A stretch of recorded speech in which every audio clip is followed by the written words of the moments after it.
حضرت سلیمان علیہ السلام کی دعا۔ حضرت سلیمان علیہ السلام نے دعا مانگی، اے میرے پروردگار، میری مغفرت فرما اور مجھے ایسی بادشاہت عطا کر جو میرے بعد کسی کو بھی میسر نہ ہو، بے شک تو بڑا عطا فرمانے والا ہے۔ سورہ سعد آیت نمبر 35۔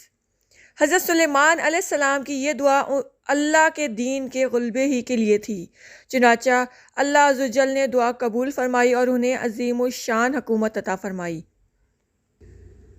آپ ہفتے اقلیم کے بادشاہ تھے، دنیا کی ہر شے آپ کی مطیع اور فرما بردار تھی۔ ہوا کو حکم دیتے تو وہ مہینوں کا سفر گھنٹوں میں طے کر دیتی، چرند پرند ہر حکم کی تابع داری کے لیے حاضر ہوتے، سرکش جنات ہر وقت ہاتھ باندھے احکامات کی بجا آوری کے لیے تیار رہتے اور شیاطین زنجیروں میں جکڑے رہتے۔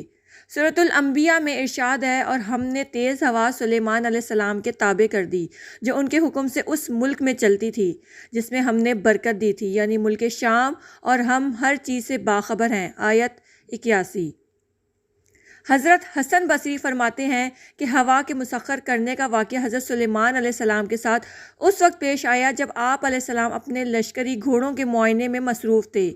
اس اثنا میں آپ علیہ السلام کی عصر کی نماز فوت ہو گئی۔ چونکہ اس غفلت کا سبب گھوڑے بنے تھے، لہٰذا انہوں نے اپنے ان خوبصورت اور بیش بہا گھوڑوں کو ذبح کر دیا۔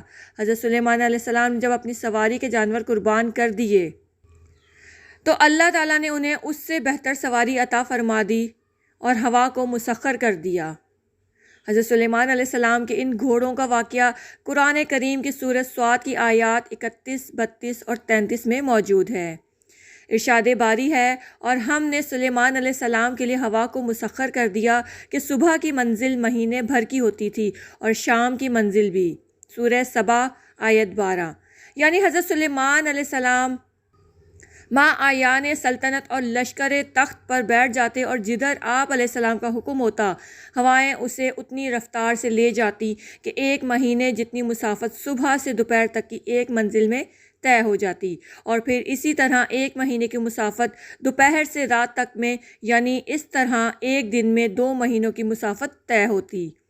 ابن ابی حاتم نے حضرت سعید بن جبیر سے نقل کیا ہے کہ تخت سلیمانی پر 6 لاکھ کرسیاں رکھی جاتی تھیں، جن پر حضرت سلیمان علیہ السلام کے ساتھ اہل ایمان انسان اور ان کے پیچھے اہل ایمان جنات بیٹھتے۔ پھر پرندوں کو حکم ہوتا کہ وہ تخت پر سایہ کر لیں تاکہ آفتاب کی تپش سے تکلیف نہ ہو۔ ہوا اس عظیم الشان تخت کو اٹھا کر جہاں کا حکم ہوتا وہاں پہنچا دیتی۔ بعض روایات میں ہے کہ اس ہوائی سفر کے وقت پورے راستے حضرت سلیمان علیہ السلام سر جھکائے اللہ کے ذکر و شکر میں مشغول رہتے۔ ابن کثیر